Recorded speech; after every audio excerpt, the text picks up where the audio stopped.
So last week on Resolute TV, we said our former federal senator for the Liberal Democrats, David Leyonhjelm.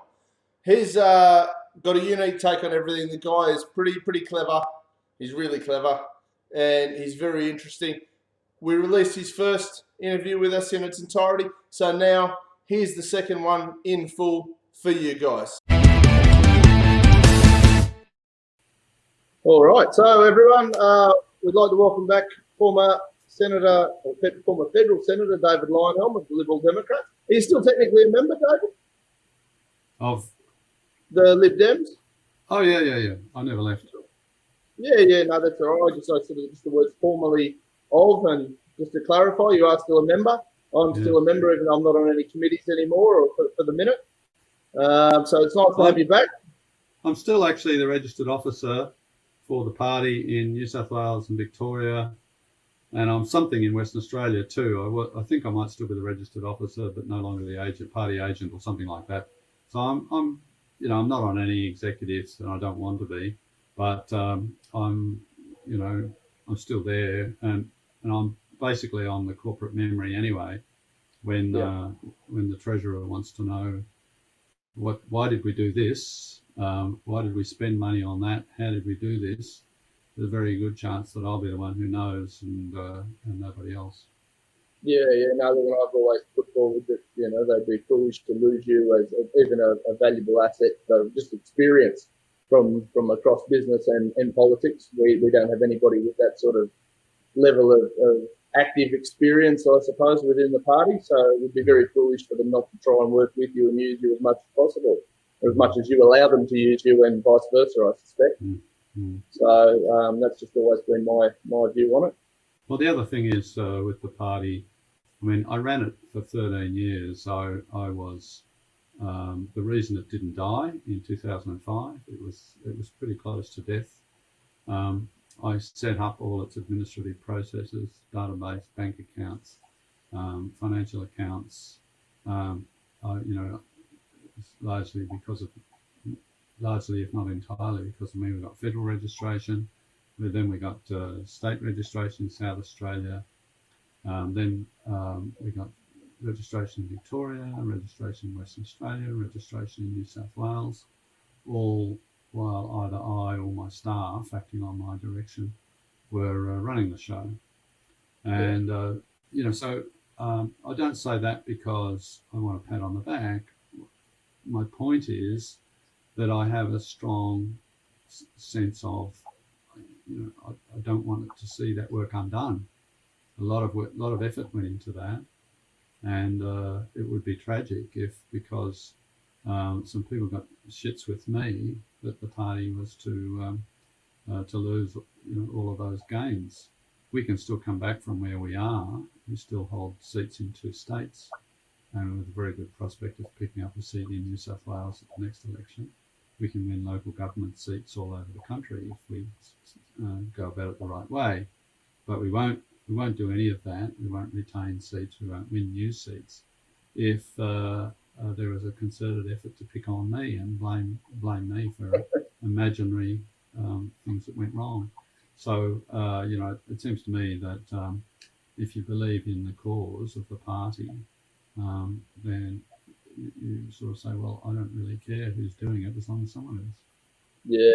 And look, one of the arguments for any libertarianism type worldwide, they all have the same problems. They're always arguing over who's the more pure libertarian, or who's X, Y, and Z. And I keep saying to people, and I've had that discussion with a few people in the party. Like, the enemy's out there, different room. We're arguing with each other over semantics. I look at the LDP, and I must admit that the more the government cracks down on us, as they have been, the more I'm sort of probably dabbling towards anarchy, but mainly not because I think that's where we should be, but I think if we don't push for that level, we're going to keep losing freedom. So it's kind of like I've got to do an extreme push the other direction to get some back.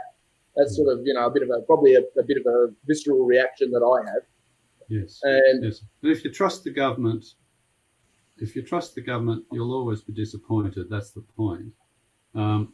If you rely on the government to do the right thing, and you can say, oh, well, it's going really well, and then one day you will suddenly wake up and discover that it's done completely the wrong things. And if you haven't been alert to the fact that the government isn't always right, in fact it's often not right, you won't be able to do anything about it. That's the situation we're in at the moment with this coronavirus situation. Wuhan virus, I think we should legitimately call it. Yeah. We are being treated fairly poorly by our governments, particularly our state governments, and there's nothing we can do about it, really. And we now realise if you give the government power, they will use it, and it won't necessarily be for the right with the right outcomes. The argument they seem to put forward is it's for your own good, it's for your own safety, it's for we're doing it for you, it's the greater good. Are you willing to sacrifice everybody for your freedoms? And I sort of go, sort of. The answer is yes. No, I don't want to sacrifice everybody, but we can't shut down the entire country and isolate. We should be isolating the vulnerable, and if you're in that high risk category, it would make common sense to go, I'm going to exercise my freedom to stay at home. But in saying that, everybody else is on lockdown. There seems to be some crazy stuff going on. People putting up photos of 6 months ago being raided by police, which opens up an awful lot of questions as to what these guys on our taxpayer dollar are doing with their time. What are your thoughts, David? You've been in federal parliament. You know a lot about how the machine works. What are your thoughts? Yeah, it's very alarming, to be frank. Benjamin Franklin said it such a long time ago when he said, if you give up a bit of liberty for safety, you'll end up with neither. And what we are doing is giving up quite a lot of liberty for what we think is safety, and we're not going to end up with either safety and we won't get our liberty back. There's two aspects to it that would concern any libertarian. One is the social restrictions that are being imposed on us, and they're the ones that, where the police are throwing their weight around, acting, quite unnecessarily against people who are doing no harm to anybody else. Sitting by yourself outdoors, even sitting with other members of your household outdoors, is no threat to anybody else. Now, if you take the harm principle, John Stuart Mill's harm principle, the police should have no role in that whatsoever. And the police are funny. They must get told this at police school to tell the public not to be stupid. Now, you can do that if you want, but the onus is on you to not be stupid yourself. And the police seem to be particularly stupid when it comes to infection control.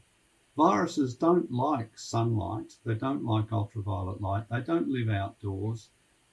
Professor Peter Collignon, one of the world's experts on infectious diseases, has written articles, even in The Guardian of all places, saying there's very little risk of infecting somebody else outdoors.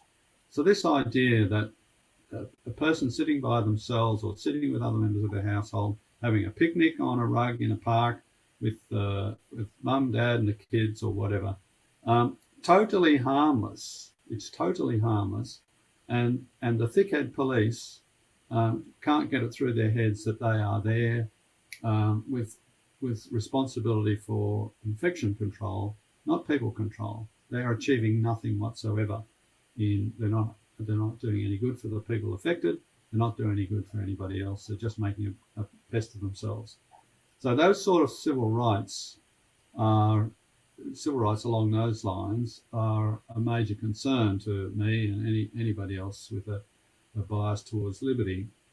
That concerns me a great deal. And then we have stories of them disrupting funerals and various other things.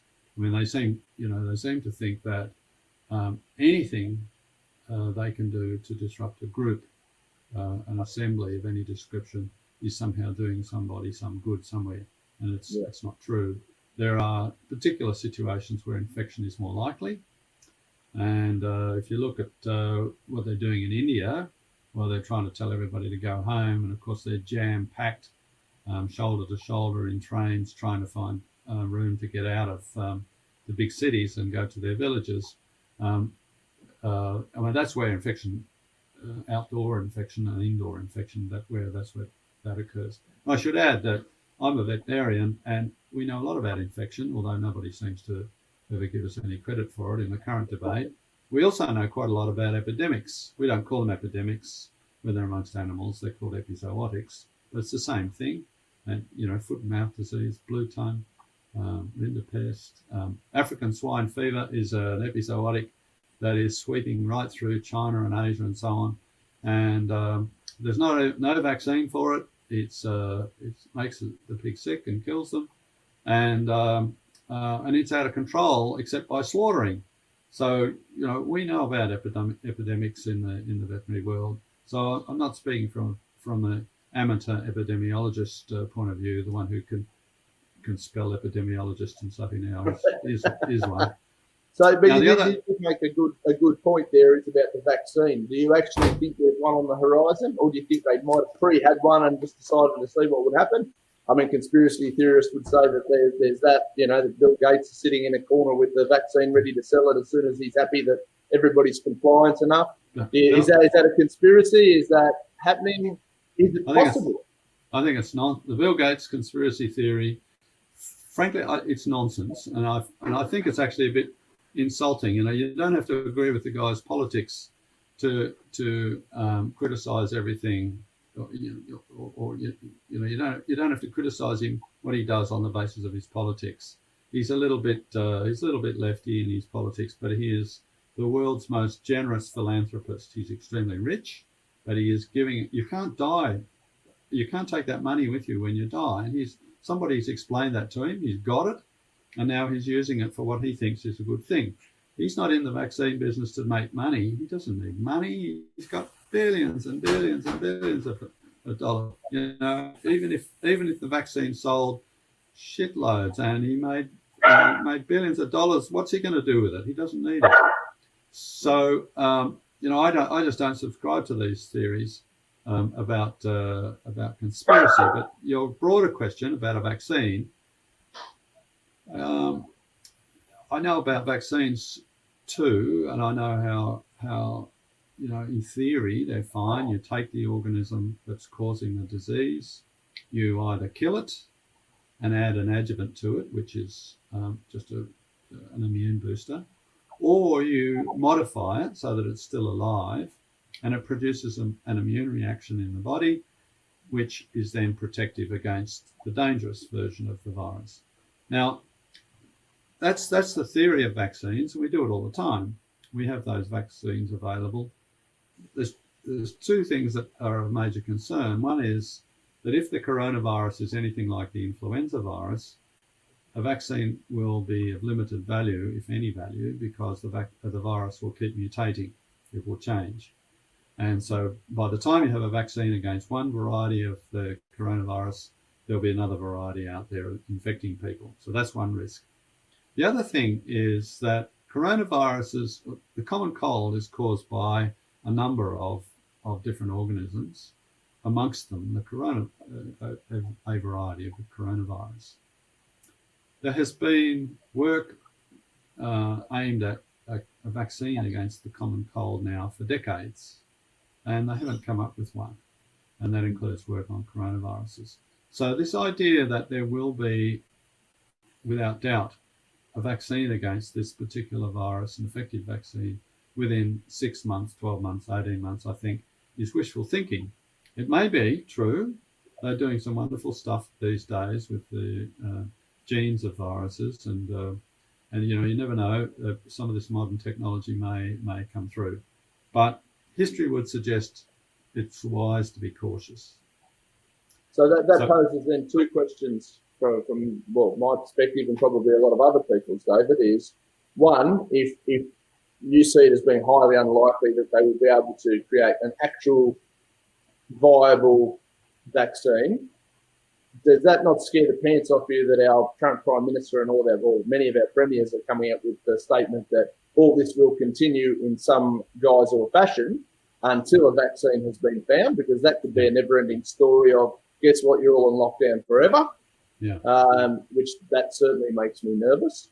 Yeah. Does the two elements of that statement, does that, what's your perspective on it? And how would, if David Leyonhjelm was Prime Minister, if you were in ScoMo's boots, I imagine I'd probably be a bit happier, and I imagine most people would be a little bit happier, probably a bit nervous, but they'd be a bit happier whether they'd like it or not, just based on they'd be allowed to do what they like, or more of what they like and less of what they're told.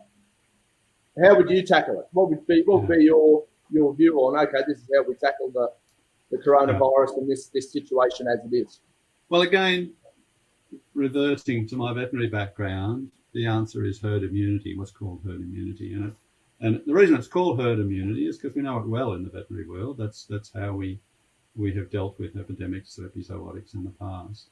What that means is somewhere between 60 and 90% of the population is immune.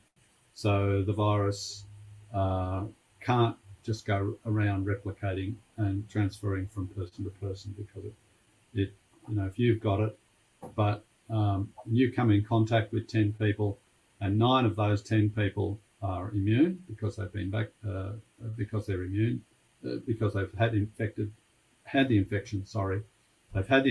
they've recovered, and they've developed antibodies, and so they can't catch it again. Then that means just that one person, that one other person out of the 10 that you've been in contact with, can then catch it.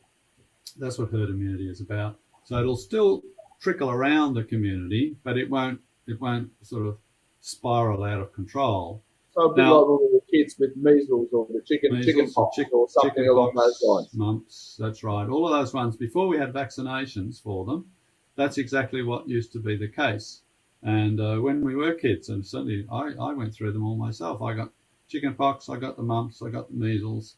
I didn't get diphtheria, thankfully, because it's quite a nasty disease and it kills a lot of people. But the other ones, relatively mild when you're a child, and you recover from it, and then you either have lifelong immunity or at least sufficient immunity to last several years. So that's the situation I think we have to sort of expect will be the end result with this Wuhan virus, that somewhere between 60 and 90% of the population is immune. They've caught it, they've recovered from it. There will be a few people who catch it and don't recover from it. A few people will catch it, get seriously ill and recover. And some of those who get seriously ill won't recover. That's the situation. That happens with flu, as a matter of fact, although the statistics would suggest this is much more likely to kill you than flu. But still, your chances of dying, and the statistics support this, your chances of dying from this disease are lower than they are if you're commuting to work every day in a car. Okay, so you get a sense of proportion, it's pretty low. People my age are more likely to suffer serious disease than people your age and younger. But nonetheless, I mean, I take the view that the best thing that could happen to me is to catch it, get over it, and get on with life. And I think, a lot of people would share that view. Now, this herd immunity is not going to occur if we are too successful at our suppression activities. If that stops everybody from transferring the virus from one to another, because this social distancing, the cops coming down on you all the time, all the other things that you're not allowed to do, if they're too successful, then the virus will stop being transmitted, and the end result we will all be pretty much still susceptible to the disease, and there'll just be a background level of virus trickling away in society. What do you do then? We're just waiting for the next outbreak, the next London, the next New York, Italy was a bit unusual, but you get hotspots, and there'll be hotspots happening if we don't allow a certain level of infection to occur. Now, what's that certain level? That certain level is the end result of flattening the curve, which we heard ad nauseum 3 weeks ago. We've got to flatten the curve. Why do we have to flatten the curve? So that there are beds available for people, the small percentage of people who get seriously ill and need an ICU, an intensive care unit bed, and possibly a ventilator. There's controversy about the use of ventilators, but nonetheless, they do appear to save some lives at least. So, so what we really need is to reach herd immunity as quickly as possible. What's going to do that? As many people as possible need to get infected, subject to that number being just below the level, the capacity of our hospital systems to cope with it. That's what it amounts to. And of course, the ones who should be protected, the ones who ought to be safeguarded from infection, are the vulnerable ones who, if they do get infected, they're more likely to die. So that's immunocompromised people, people with serious comorbidities, as they say, other diseases, and the elderly, the quite elderly. It's theoretically people my age and older, but I think you need to be older than me and not as healthy as me for that to be the case. But still and all, that's a judgment. And in my case, if they did that, if they had that attitude, I would probably be more careful than I would be if I was 20 or 30 years younger, just because I don't particularly want to be sick. And I would like to catch it later in the phase rather than earlier in the phase, because I figure by the time they've treated a few thousand people, they will have learnt what works and what doesn't work. They'll be good at it, far more efficient at it. Exactly right. I mean, I've noticed too, and I was speaking to somebody who works in a bank the other day, funnily enough, and they're pulling their hair out. They're going, it's all the old people. They just keep coming in. They don't care. They're not worried about it. And I for me, that was a bit funny, because I'm going, well, there's a couple of things with older people. A lot of the older people, one, they've seen tough times before. They've seen panic. They've experienced an awful lot more of life than these poor millennials who are currently hiding under their pillow because the government's telling them to be scared. But there's this vibe in them where they're going, I'm 90. Do you think I'm worried about it? A person died in New South Wales last week. And of course, it's tragic and very sad. But 91-year-old died of coronavirus. And you go, are you sure it wasn't just old age? Or obviously it might be a contributing factor, but so could being 91 years old. And the thing is, I know plenty of elderly people, and they would say, do I think it's a good exchange for the lives of young people, so many young people, to be so seriously disrupted and potentially destroyed, their careers to be destroyed, their education to be terminated, their jobs to be gone, and their career disrupted, so they're never going to get back onto their career path and achieve their life ambitions. Is that a good price to pay for me living an extra 2 or 3 years?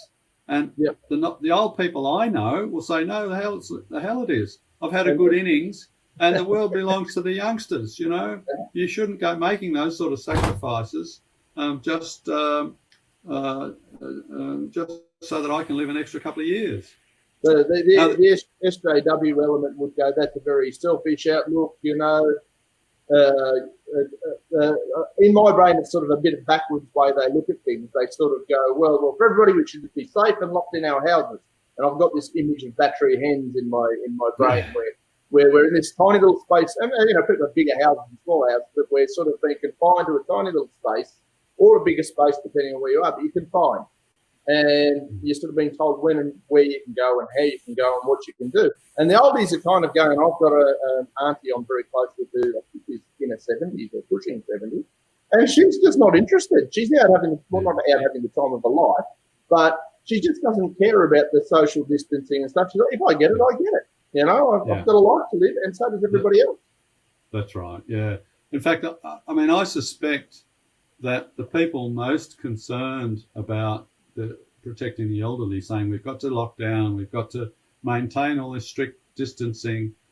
A bit of distancing is not a bad idea, especially indoors, if you don't want to catch it. But the level we've gone to is more than is necessary. But the people who are so enthusiastic about that will cite their grandparents or their parents or an elderly relative or something like that. I don't actually think they've asked their parents or their grandparents or elderly relative, do you want us to do this for you? I think they would be surprised by the answer they got. I strongly suspect those elderly people would say, hell no, you go and live your life. I've had my fun. I've had a good life. Now I want you to go and live your life, and I don't want you to sacrifice it for me. The other thing about this whole coronavirus response by the government that I think is important to discuss, though, is the economic consequences. They've closed down so much of our economy, and it's not because of it being uncompetitive. It's not due to market forces. It's due to the government. The government has said restaurants must close, bars, cafes must close. The tourism industry, one of our biggest industries, is just defunct. Nobody's allowed to go anywhere. We've got idiot state governments saying you're not even allowed to come into our state from another state, as if that does some sort of good. It's insane stuff, absolutely insane stuff. They've got no idea what they're doing. And as a consequence of that, we've got hundreds of thousands, I wouldn't be surprised if it's 1 million people, who are either out of work or close to it. We've got a lot of shops. People are not spending money if they're worried about losing their job as well. There are people out of work who are not spending money because they haven't got any income. And then we've got the fact that the government is handing out hundreds of billions of dollars in subsidies, basically, in order to try to keep the economy ticking over. Now, it was already heavily indebted. They haven't been paying down the debt at all. They've been paying off the interest, but they haven't been paying off the debt at all. The deficit has been going up. The deficit is now going to go up hundreds of billions of dollars. And that's got to be paid back. That money's got to be paid back. Now, the people who will pay it back won't be the people who are being protected the most, the elderly. Most of them don't pay very much tax. They pay GST, of course, but the majority of them are not earning high incomes and generating a lot of tax. It's the youngsters who are making the huge sacrifices, who will also now, in terms of losing their jobs or at risk of losing their jobs, and they will be the ones who will be repaying this debt, this hundreds of billions of dollars of debt that the government is racking up with JobKeeper and all the subsidies, the other subsidies to try and supposedly keep the economy ticking over. They'll be paying that off for generations. I'll be long dead before that's paid off, I can tell you. Now, I suppose you can say, in fairness, the Australian government is not doing anything different from what a number of other countries are doing. That's no consolation. If you all jump off a cliff and you're halfway down and said, well, everyone else did it, you're still dead when you get to the end of the, still going to land the cliff. Hard. Yeah. So on the economic side of it, Virgin, my answer to bailing them out would be no, but there's obviously a lot of fallout that needs to be considered with that. Normally, I would agree with you. The problem with Virgin is that it's not in danger because of its own inadequacies. The shareholders of the company were sticking with it, even though it was trading at a loss, had been for years. They were sticking with it. Now they can't fly, they can't generate money because of the government. Yeah. So you could then argue, well, is it the government's business to ensure that at least it doesn't go out of business? On that argument, David, I would say if the government bails out Virgin, they have to bail out every small business that's also on its backside. I know publicans, I know restaurateurs. Obviously, I'm in that world. This is a quagmire. How many companies should they be bailed out? What should they be obligated to do? And then the other question that would naturally occur in my head is they've given everybody on the dole, or whichever benefit, whatever you want to name that benefit this week, it's always been called the rock and roll where I come from.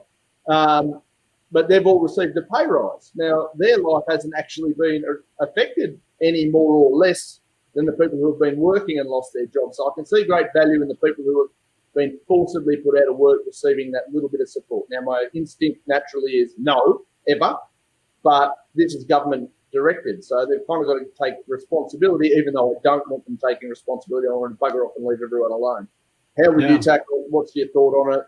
It is a quagmire. That's a great word for it. It is an absolute quagmire. And the difficulty is once you're in the quagmire, it's hard to scrape a bit of mud off one bit and say, oh, well, we'll keep that bit clean while you're surrounded by mud everywhere else. Once you're in the mud, you're in trouble. Once the government starts telling businesses they can't operate, then it's got a responsibility to which it shouldn't do in the first place.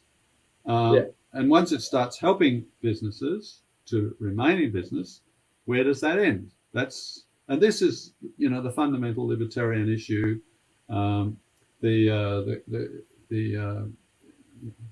sort of the involvement of the government in our economic life question. Once it starts, where does it end?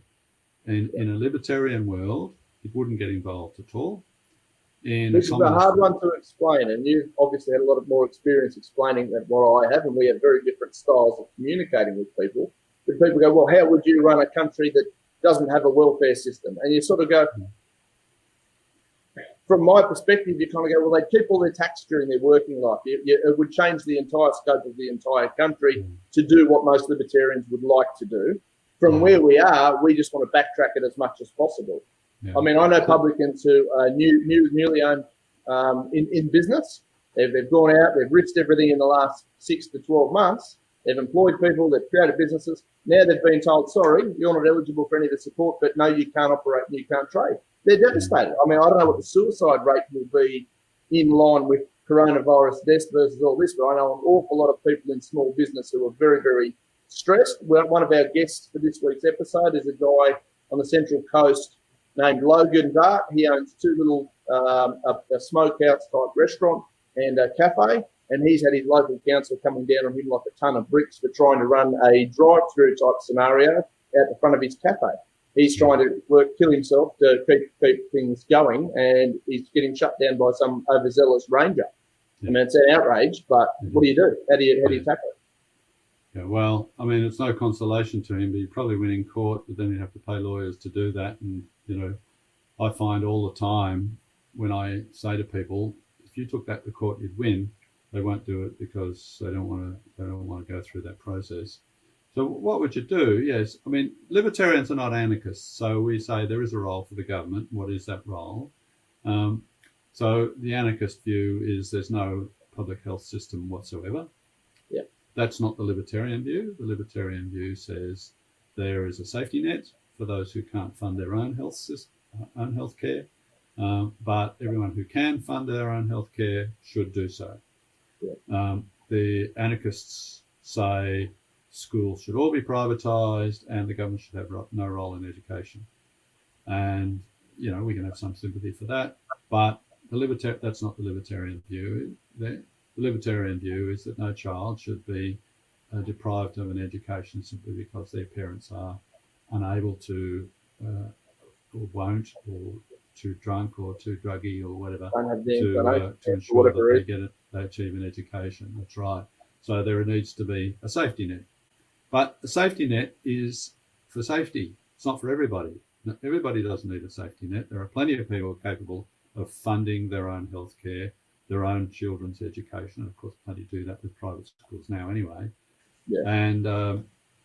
And we have examples around the world where the government can probably legitimately say, if you're not going to be responsible enough to put money aside for education or for more particularly for healthcare, we will make you do that. Now, we already have an example of that in Australia, and that's called our superannuation system. Now, you can argue whether that's on balance the right approach, but what the program says is, we don't trust you to put money aside for your retirement so that you won't require a pension. So we're going to require you, we're going to insist that you put some money aside for your retirement and in order to reduce the reliance on the pension. It's not working as well as it should. It could work a great deal better. And there's an argument also for saying it's fundamentally wrong anyway. But still, if you take the principle that it's founded on, you can do the same thing with healthcare. You can say to people, you must fund your own healthcare while you've got the money. While you're earning that money, you must set some of it aside for your healthcare.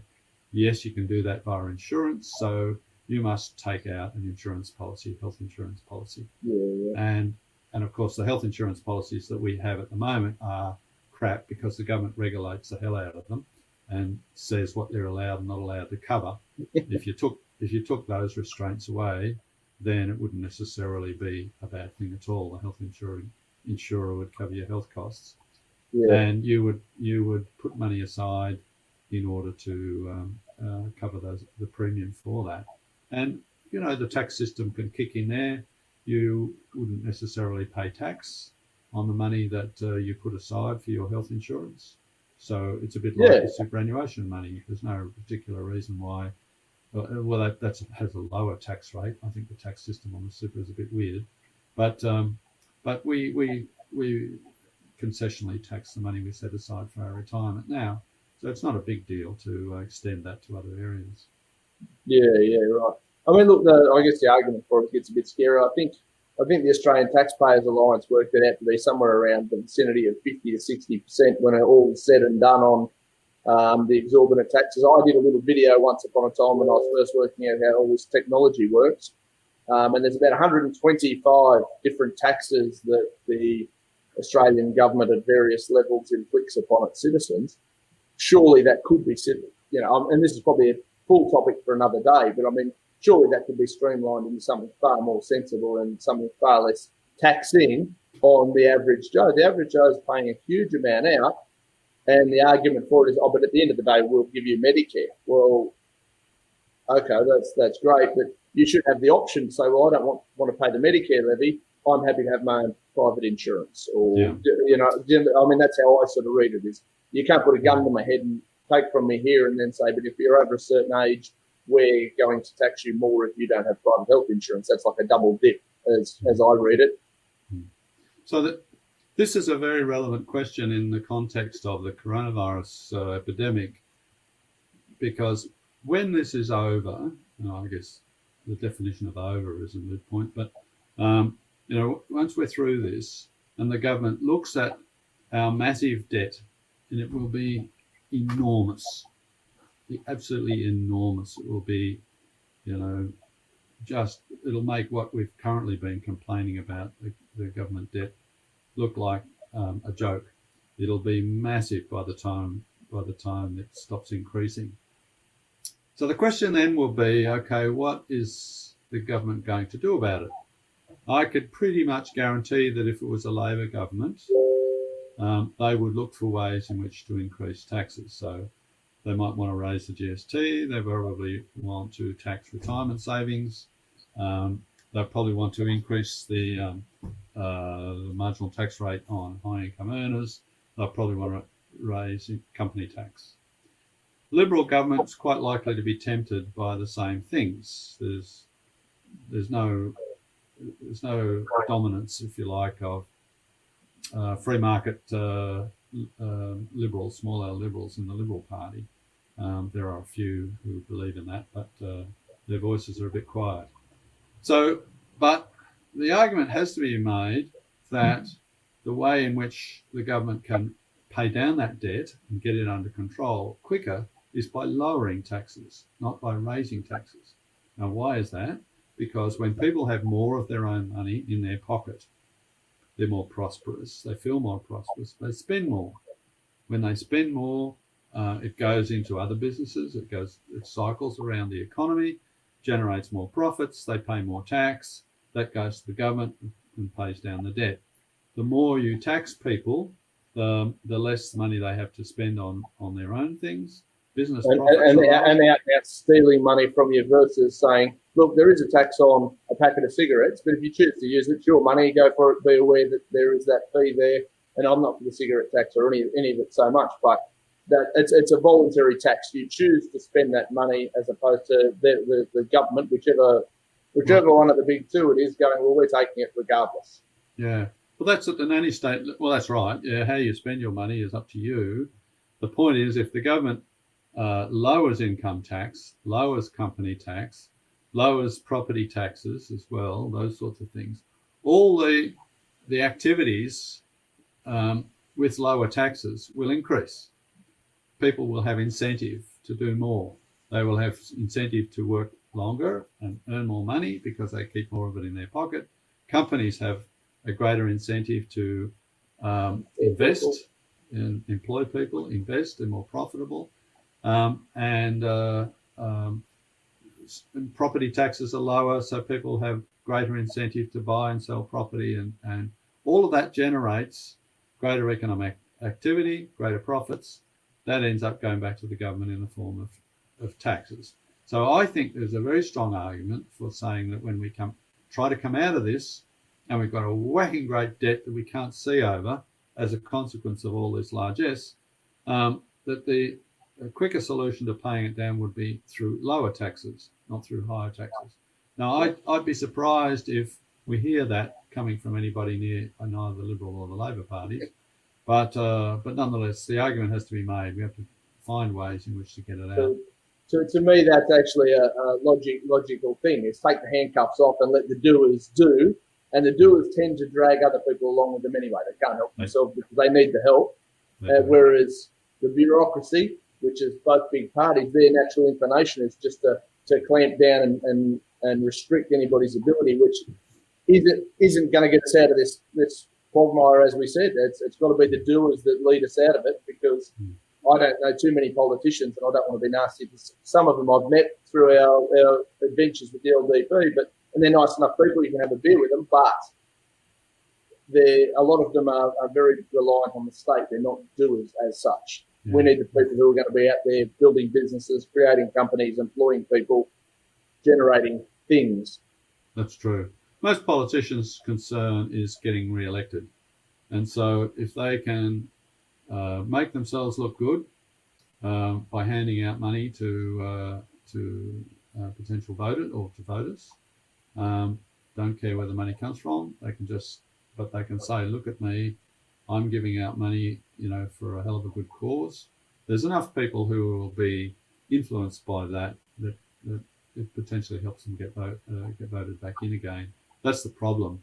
So they like to have money that they can hand out, and they like the idea that people are dependent on them, and that they can then turn up like Santa Claus and give them gifts.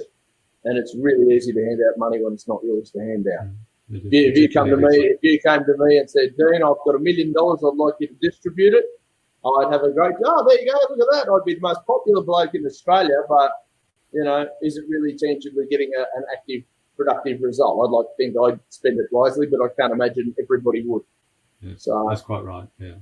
Look, thanks, David. We've gone for 45 minutes, so no doubt we'll split this up again into bits and pieces, and we might put the whole thing on again if you're happy with that. That seems to be going quite well. People seem to be responding well so far.